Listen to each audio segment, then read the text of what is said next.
저는 지방에서 거주 중이고 IT 분야로 중소기업을 운영 중인 남성입니다. 지금까지 살아오면서 제게 이런 상황이 생겨버릴 거라고는 단 한 번도 상상조차 못했는데 결국에는 말도 안 되는 사건이 터져버리고 말았습니다. 우선 제 고민을 간략히 먼저 말씀드리자면 얼마 전부터 저는 인간으로서 해서는 안 되는 일을 저지르고 있네요. 그건 바로 장모님과 도저히 납득할 수 없을 정도로 걷잡을 수 없는 사이가 되어버린 겁니다. 저는 지금으로부터 3년 전에 지금의 제 아내를 만나게 되었죠. 저희는 소개팅 같은 흔한 자리로 만나게 되었던 건 아니었습니다. 그 당시에 가장 친하게 지내던 동생과 약속이 있었고 퇴근을 하고 나서 술자리를 가지게 되었습니다. 이 동생은 원래부터 친한 사이는 아니었고 저의 거래처 회사 직원이었는데 자주 만나서 같이 일도 하고 이야기를 하다 보니 엄청 급속도로 친해진 그런 사이였죠. 평상시에는 동생과 둘이서만 술을 마셨기에 그날도 아무런 생각 없이 술을 마시고 있었습니다. 그런데 평소와 다르게 동생은 갑자기 재계 사업이 그렇게 잘 되고 있는데 도대체 왜 여자친구를 만들지 않느냐는 질문을 시작하더니 갑자기 아는 여동생이 있는데 소개를 시켜준다고 하더라고요.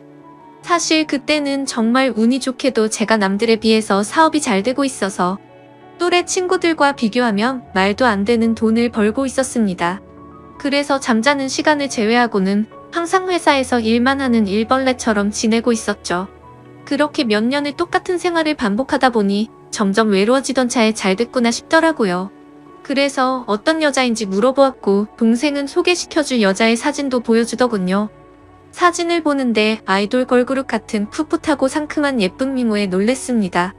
하지만 얼굴은 실제로 보기 전까지는 믿지 못하는 거라 생각했기에 예쁜 미모보다도 어려 보이는 모습에 더 궁금증이 생기더라고요.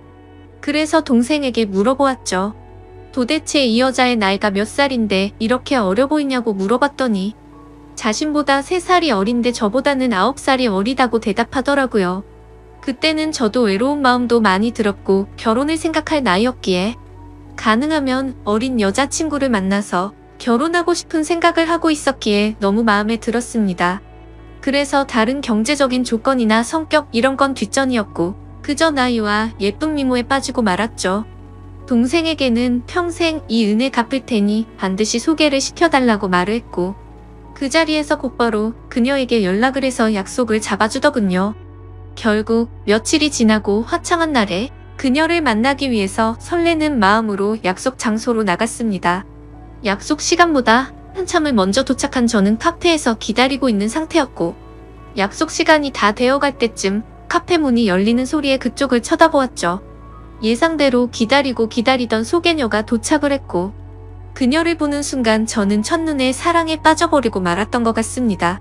워낙 사진으로 장난치는 사람이 많았기에 그렇게 예쁠 거라고는 기대를 안 했는데 사진을 뚫고 나왔다는 표현이 정확하다 싶을 정도로 너무 예쁘고 풋풋한 모습으로 제게 다가오더군요.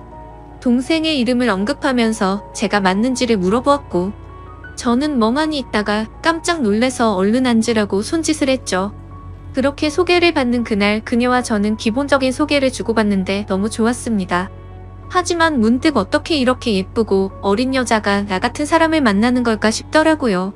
물론 제가 다른 남자들에 비해서 한참 부족하다거나 문제가 있는 건 아니었죠. 하지만 제 생각에는 저렇게 어린 여자애들은 대부분 또래 친구들을 만나지 않나 싶었습니다. 그래서 저는 궁금한 건 참지 못하는 그런 성격이었기에 단도직입적으로 물어봤습니다. 저보다 9살이나 어리면 지금쯤 한창 친구들이랑 놀고 싶을 테고 제 나이가 훨씬 많은데 부담스러운 건 없냐고 했죠. 그러자 그녀는 원래 성격이 보수적인 성격에다가 나이 차이는 전혀 신경을 써본 적이 없다고 하더라고요. 그러면서 학시절 때부터 자신이 바라던 건 쓸데없이 시간을 허비하는 게 아니라 여유로운 삶을 살면서 빨리 화목한 가정을 이루는 게 꿈이었다고 말하더군요. 그래서 기왕이면 털이 없는 또래 남자들보다는 저 같은 연상을 만나고 싶었답니다. 그녀의 생각을 알고부터는 저도 모르게 제 자신에게 더욱 자신감이 생겨났고 그때부터는 더 적극적으로 호감을 표시했던 것 같네요. 결국 그날 늦은 시간까지 함께 이야기를 하면서 서로의 생각을 확인하게 되었고 그 뒤로도 몇 번의 만남을 더 가지고 나서 저희는 연애를 시작하게 되었습니다. 제게는 너무 과분할 정도로 예쁘고 어린 여자친구가 생겨서 행복할 따름이었죠. 그래서 그랬는지 연애를 하면서 사소한 문제들에 대해서 너무 쉽게 지나치기도 했던 것 같습니다. 여자들이 남자들보다는 정신연령이 더 높고 어른스럽다고 말들은 하지만 확실히 9살이 어린 여자친구는 어리다는 느낌이 종종 들었었죠. 사회 경험이 없어서 그런 건지 돈에 대한 개념도 없는지 제 신용카드를 줬는데 적게는 최소 200만 원에서 많이 쓸 때는 1000만 원 가까이 쓴 적도 있었습니다. 나름대로 여유가 있었기에 심각한 문제까지는 아니라고 착각을 했었죠. 그래서 그렇게 많이 썼을 때는 은근슬쩍 잘못된 걸 지적해줬더니 알겠다고 하더라고요. 하지만 괜찮아졌나 싶더니 자연스럽게 또다시 사용 금액이 올라가더군요. 그렇다고 카드를 도로 뺏을 수도 없었고 여자친구와 헤어질 수도 없었습니다. 제가 너무 사랑했었기에 대부분의 모든 것들이 용서가 되더라고요. 그리고 결혼하고 나서 아이도 낳고 하면 경제적으로 더 조심하는 여자가 되겠지라고 생각했었죠.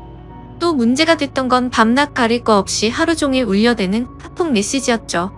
여자친구가 대학교를 다니고 있었을 때인데 어떻게 연락처를 알고 연락이 오는 건지 별의별 남자들이 다 찝적대더라고요.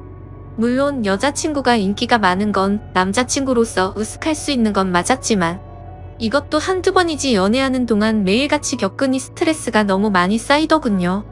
그렇다고 여자친구가 답장을 하지 않고 무시하는데 뭐라고 할 수도 없는 노릇이었죠. 하지만 나중에 다시 언급되겠지만 결혼을 하고 나서 이 문제로 인해서 결국에는 큰 문제가 생겨버리고 말았습니다. 아내와 저는 사소한 문제들을 뒤로하고 1년 동안의 연애를 하고서 여자친구에게 프로포즈를 했습니다. 예상대로 여자친구도 저와의 결혼을 받아주었고 양가 어른들을 만나 뵙고 인사를 하려고 상견례를 잡았죠. 그리고 그날 처음으로 마주한 장모님의 모습에 기겁을 할 수밖에 없었습니다. 저희 가족이 먼저 도착을 해서 음식으로 된 곳에서 기다리고 있었고 저는 긴장한 나머지 배가 아파서 화장실로 가게 되었죠. 그리고 볼일을 보고서 나오다가 어떤 여성분을 마주쳤는데 말 그대로 숨이 막힐 정도로 예쁘더라고요. 고급스러운 음식점이어서 연예인들이 흔하다고 들었기에 말로만 듣던 연예인인가 보다 했습니다. 그렇게 그런 생각을 뒤로하고서 팡으로 들어가니 여자친구가 와서 앉아 있었고 장모님은 화장실에 가셨다고 하더군요. 그때 머릿속으로 설마 했습니다. 혹시 연예인 같던 그 사람이 여자친구의 어머니겠어라고 생각했는데 아니나 다를까 잠시 후 들어온 그 연예인 같았던 사람이 바로 저희 장모님이었습니다. 솔직히 충격 그 자체였었죠. 어느 누가 장모님을 그렇게 생각할까 싶었는데 저희 부모님도 저와 마찬가지로 놀라신 듯한 표정으로 쳐다보고 계시더라고요. 당황스러운 상황을 뒤로하고 식사를 하면서 이야기를 들어보니 장모님이 어린 나이에 철이 없으실 때 제 여자친구를 낳게 됐고 저와의 나이 차이가 겨우 11살밖에 나지 않더군요. 제게 있어서 아내와 장모님 나이 차이가 위나 아래로나 별로 차이가 나지 않는 거였습니다. 하지만 장모님과 저를 놓고서 겉으로 보면 제가 오히려 더 나이가 많아 보일 정도였습니다. 그동안 여자친구가 왜 이렇게 예쁘고 동안인가 했더니 어머니를 닮아서 그랬던 거구나 싶더군요. 그렇게 상견례 자리는 서로가 기분 좋게 이야기는 오고 갔지만 장모님께서는 내심 걱정이 많이 되셨던 것 같더라고요. 아내와 제가 나이 차이가 많이 나서 아내가 저를 제대로 이해하고 감당은 할 수가 있을까 하는 그런 생각들이 있으셨던 거죠. 심지어 저희 장모님은 이른 나이에 결혼을 실패하신 미혼모셨기 때문에 더 그랬던 것 같습니다. 장모님께서도 제 여자친구처럼 어린 나이에 섣부른 판단으로 결혼을 하게 되었고 제 아내를 낳으셨는데 결국에는 그 결혼 기간이 오래가지 못해서 좋지 않게 끝나버리고 말았던 거죠. 그래서 걱정이 더 크시다는 걸 알 것 같았고 그 마음이 잘 헤아려졌습니다. 저는 장모님께 말했습니다. 제가 나이에 비해 나름대로 산전수전 다 겪어봤고 나이도 많은 제가 여자친구를 잘 이해해주면서 예쁘게 살겠다고 했고 저를 믿고 맡겨달라고 말씀을 드렸죠. 그러자 다행히도 장모님은 그제서야 조금은 걱정을 덜어주셨고 기분 좋게 상견례 자리가 끝이 났습니다. 그날 이후 여자친구와는 1년의 짧은 연애 기간을 받침표를 찍고서 곧바로 결혼식을 올렸습니다. 그야말로 누가 보더라도 초고 속으로 결혼을 한 거였죠. 요즘에는 10살 정도 차이 나는 커플들이 흔하다 싶을 정도로 많았는데 그런 커플들을 보면 인꼬 부부들처럼 잘들 사니까 크게 문제될 거라는 생각은 없었습니다. 그러나 그런 이상과 현실은 너무나도 다르다는 걸 알기까지 그리 오래 걸리지가 않았죠. 처음에 1년 동안은 다른 사람들과 다름없이 행복하게 잘 지냈습니다. 하지만 결혼 전부터 문제였던 다른 남자들의 연락이 문제였던 거죠. 함께 지내다 보니 잠이 막 들려고 하다가도 새벽에 울리는 휴대폰 소리에 깨는 경우가 생기다 보니 짜증이 났습니다. 그것도 급한 연락도 아니고 별것도 아닌 걸로 유부녀에게 추근덕대는 남자들의 연락이니 당연히 화가 날 문제가 아닐까요? 솔직히 결혼을 하게 되면 이런 문제가 없을 거라고 생각을 했고 여자친구도 단호하게 잘 거절할 거라고 생각을 했습니다. 그래서 지나가는 말로 몇 번을 말해봤었는데 소용이 없더라고요.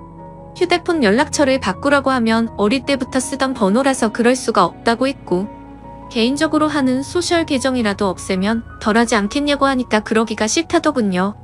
왜 가정주부가 그런 것까지 굳이 하려고 하는 건지 물어보니 어린 나이에 시집와서 이런 거라도 안 하면 우울증이 올 것 같다더라고요. 아내의 그 말이 너무나도 황당했습니다.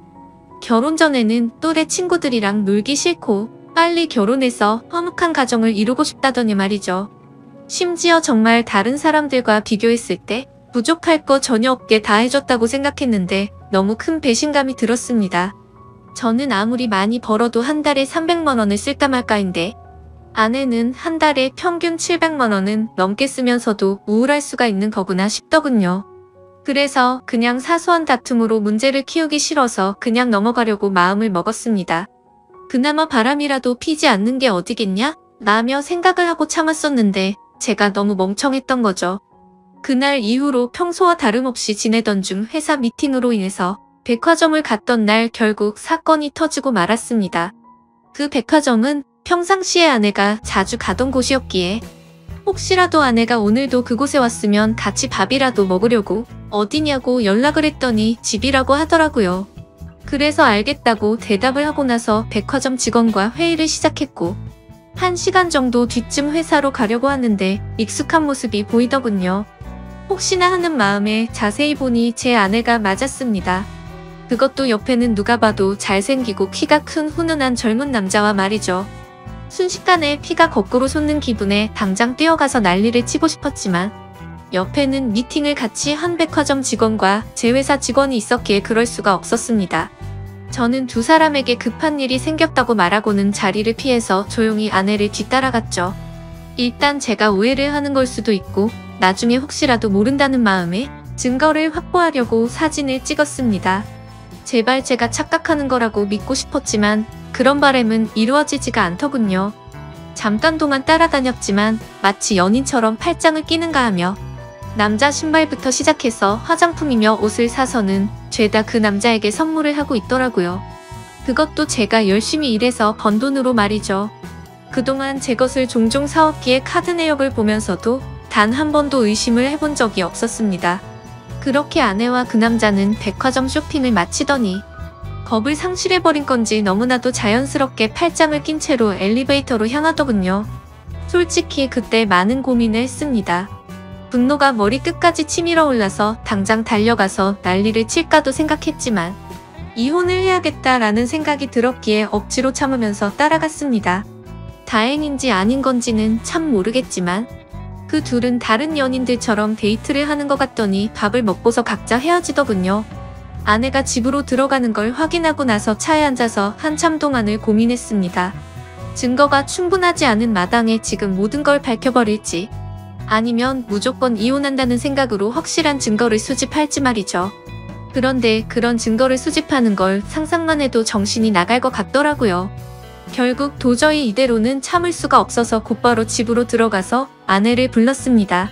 무표정으로 차분한 목소리로 부르는 게 이상하다는 걸 눈치챘는지 아내는 제 눈치를 살피더군요.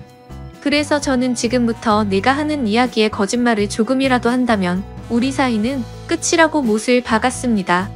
그리고 나서 아침에 찍었던 사진들을 보여주면서 이 남자 누구냐고 물어봤죠. 그러자 아내는 정말 미안하답니다. 그런데 생각하는 그런 오해할 짓은 절대로 하지 않았다고 하더군요. 그동안 아내는 집에서 가정주부로 살면 마냥 행복할 줄만 알았답니다. 그런데 집에서만 지내다 보니 너무 우울증이 심해졌고 그러다가 메시지를 주던 한 남자와 이야기를 했답니다. 결국 그러다 호감이 가서 연락을 주고받았지만 오늘 만난 게 두 번째였고 그 남자와 아무런 일도 없었다고 하더라고요. 솔직히 그 말이 믿고는 싶었지만 바보같이 온전히 다 믿을 수가 없어서 말했습니다. 너는 겨우 두 번 만난 사람한테 저런 명품들은 선물하냐고 물어봤죠. 그러자 아내는 자신이 너무 돈에 대해서 별 다른 생각이 없었던 것 같았다고 하더군요.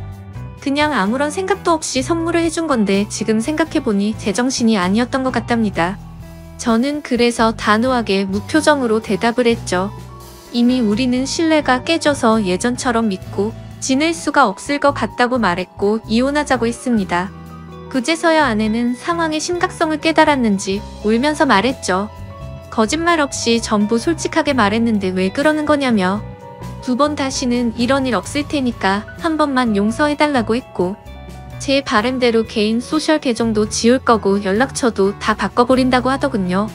그리고 카드도 사용하면 오해할 일 없게 카드 내역 전부 보라고 하면서 울더라고요. 솔직히 너무 많이 사랑했었기 때문에 이혼을 한 번도 생각조차 못 해본 터라 저도 너무 당황스러웠습니다. 그래서 어떻게 하는 게 맞을지 한참을 고민하다가 아내의 눈물에 마음이 약해져서 결국 용서를 해주게 되었죠. 그래도 그날부터는 많은 부분들이 달라지기 시작했습니다. 아내는 약속했듯이 번호도 바꾸고 소셜 계정도 지워버렸고 지나친 카드 사용도 줄어들었죠. 그리고 우울한 마음을 없애고 요리를 배울 거라며 장모님 댁을 자주 왕래하더라고요. 하지만 그런 모습에도 불구하고 제 깊숙이 자리 잡은 의심은 절대로 사라지지가 않았습니다.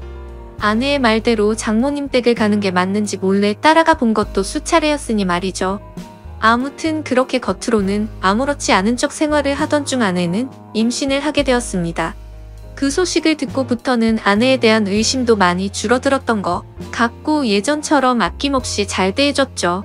그리고 날이 갈수록 평소에도 장모님을 잘 따르던 아내는 신체적인 변화들이 생겨나자 그 이전보다도 더욱 많이 장모님을 찾았고 아내가 장모님 댁을 가는 횟수보다도 장모님께서 저희 집으로 찾아오시는 경우가 더 잦아지셨습니다. 저희 집과 장모님 댁은 대중교통을 이용하게 되면 비교적으로 가까운 거리여서 장모님은 이른 아침에 저희 집으로 찾아오셔서 제 저녁까지 챙겨주셨습니다. 뭔가 기분이 참 묘하더라고요. 무슨 미모의 여배우가 와서 밥을 차려주는 기분인데 장모님은 음식 솜씨도 너무 훌륭하셨죠. 저는 그렇게까지 해주시는 장모님을 보면서 늘 감사했습니다. 그렇게 하루하루를 지내다 보니 아내가 임신 8개월이 넘었을 때부터 우리 부부는 갑자기 싸움이 잦아졌습니다. 제가 아내를 예전처럼 잘 대해줘서 그런 건지 아내의 본성이 다시 나오는 건가 싶은 그런 기분이었죠. 아무튼 저희 회사는 IT 업종이라 일의 특성상 야근이 많은 환경이었기에 늦게 들어가는 날이 많았습니다. 그럴 때면 아내는 제게 온갖 짜증을 내면서 화를 내더라고요. 어떻게 임신한 자신을 두고 매번 이렇게 늦게 들어오냐고 말이죠.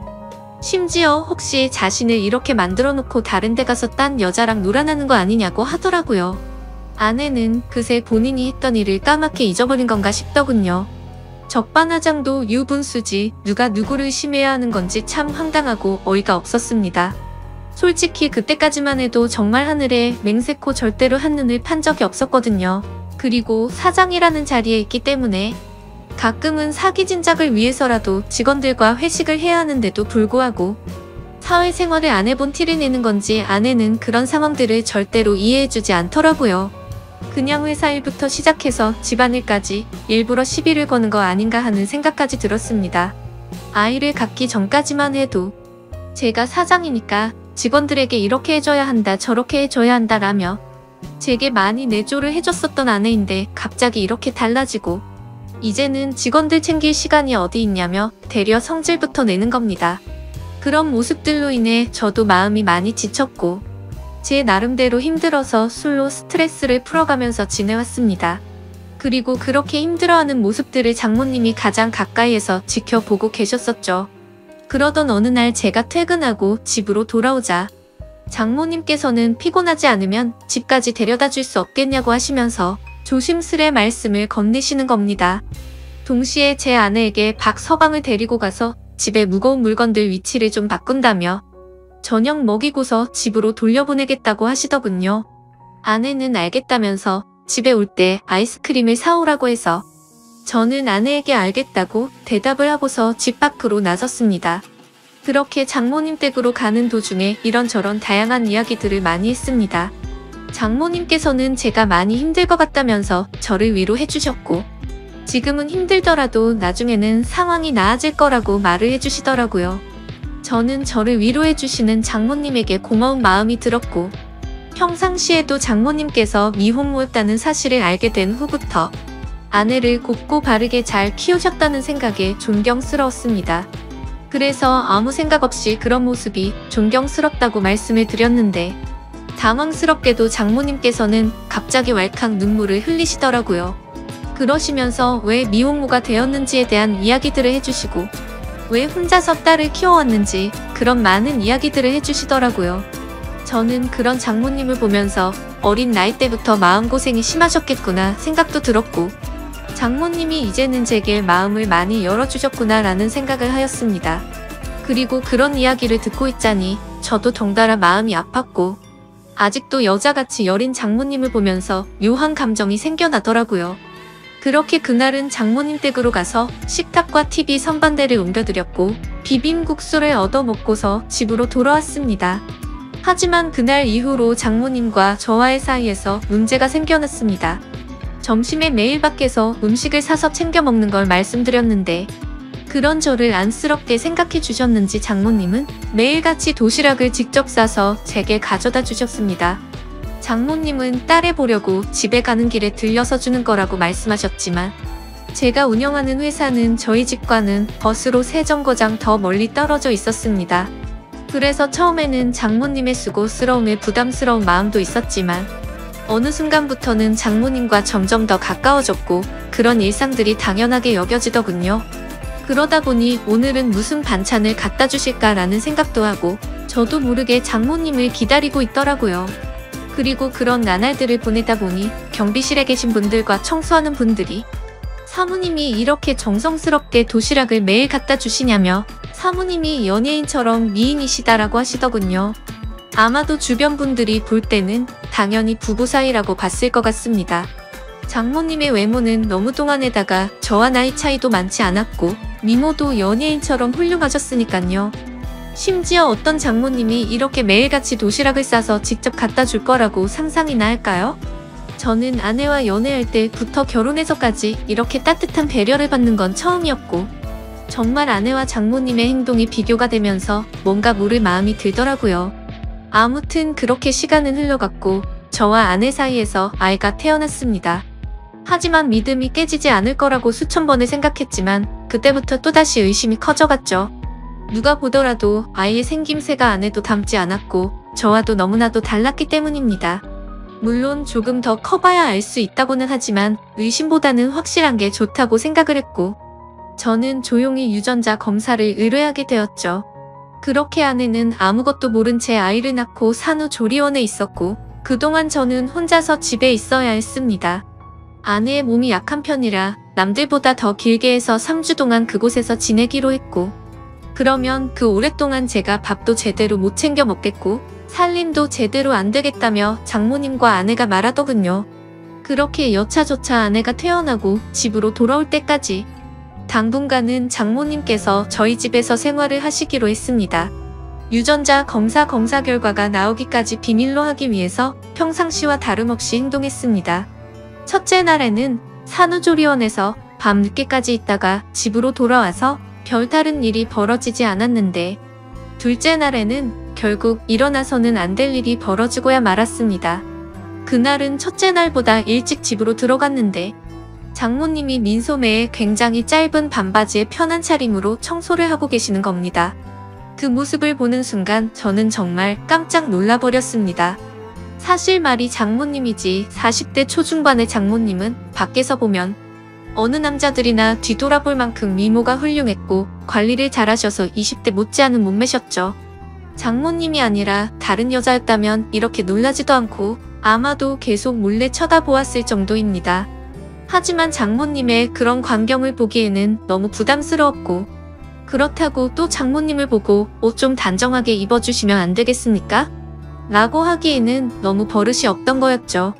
결국 저는 조심스럽게 놀란 마음을 진정시키고 눈을 돌린 채 얼른 제 방으로 들어갔습니다.